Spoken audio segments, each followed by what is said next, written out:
Hi everyone, welcome back to V Behind the Screen with me, V. Today's video is a spoiler-filled review of Fantastic Four First Steps. If you haven't seen it yet, check it out because I'm going full spoilers and you have been warned.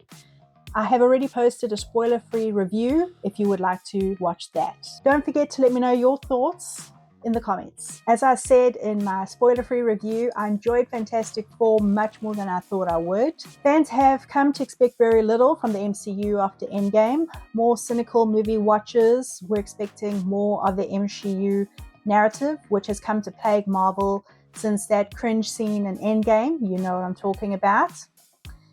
But very happily, this proved not to be the case. Sue Storm was not the de facto leader of Fantastic Four, sidelining Reed Richards.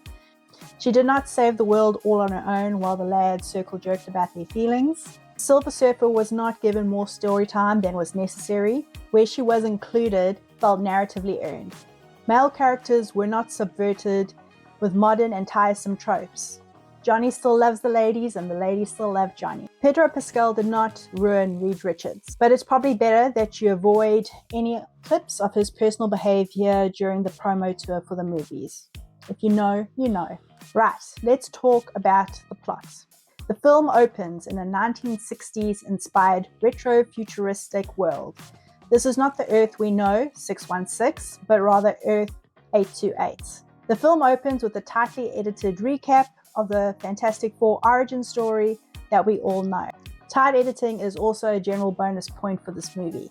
Runtime under 2 hours, yes please, more of this. Reed Richards, played by Pedro Pascal, is a genius inventor leading a covert, NASA-backed project exploring interdimensional travel.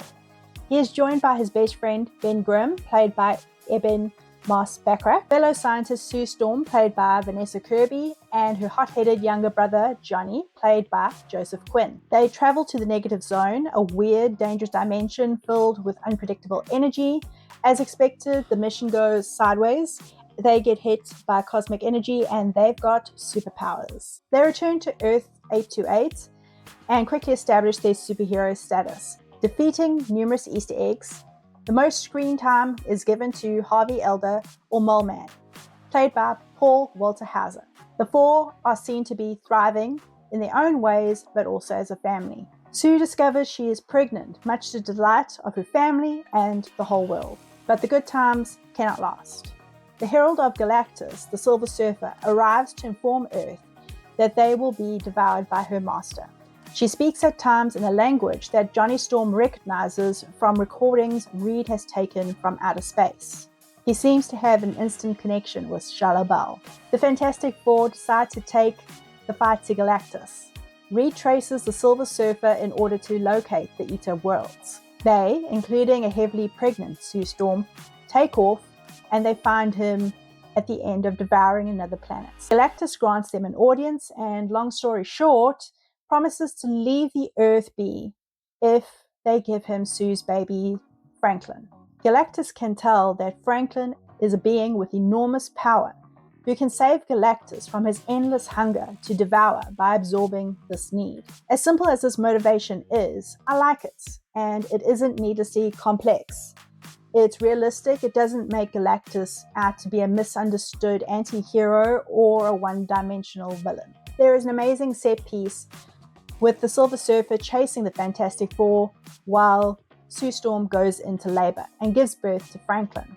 It is thrilling and with great cinematography and CGI. They escape the Silver Surfer and return to Earth defeated. Pedro gives a powerful performance as Reed, truly feeling the weight of the world on his shoulders. The rest of humanity wish for the Fantastic Four to give up Franklin to save them, adding further pressure to the family. Reed comes up with a plan to teleport Earth to another solar system, obviously.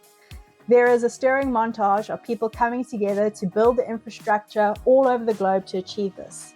It really gave me Independence Day feels. As Galactus nears Earth, the Silver Surfer arrives first and begins destroying the gates built to teleport Earth. They decide to use Franklin as bait to lure Galactus to Earth so that they can trap him inside the last gate located in New York City. This leads to the final confrontation where everyone works together to get Galactus into that damn gate. Leading up to this, Johnny had spoken to the Silver Surfer about her background and how she came to serve Galactus, leading to a short scene depicting how she sacrificed herself to be his herald so that her planet could be saved. Seeing Earth as she had her own planet, the Silver Surfer is motivated to sacrifice herself to give Galactus the final push into the gates. This move is earned because of the work the Fantastic Four had done to get Galactus to this tipping point. Sue Storm appears to have died from using her powers to push Galactus towards the gate and away from Franklin. This does not feel like a Mary Sue moment.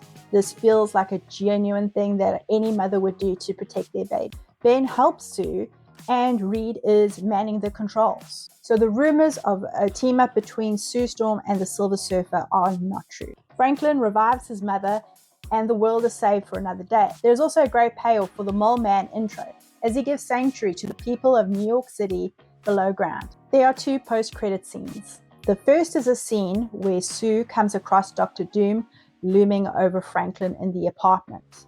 We don't get to see a confrontation or Doom's face, presumably because RDJ is too expensive.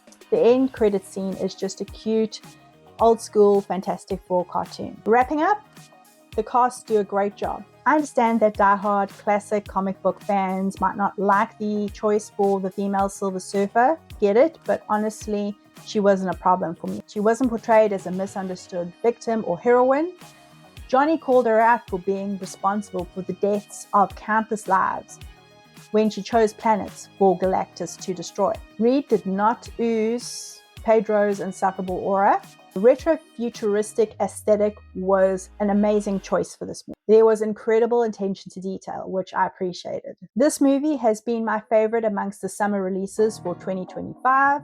It is worthy to be seen on the big screen. Thanks for watching with me, V, behind the screen. Please let me know your thoughts in the comments and like and subscribe to see more. Reaction videos are coming soon.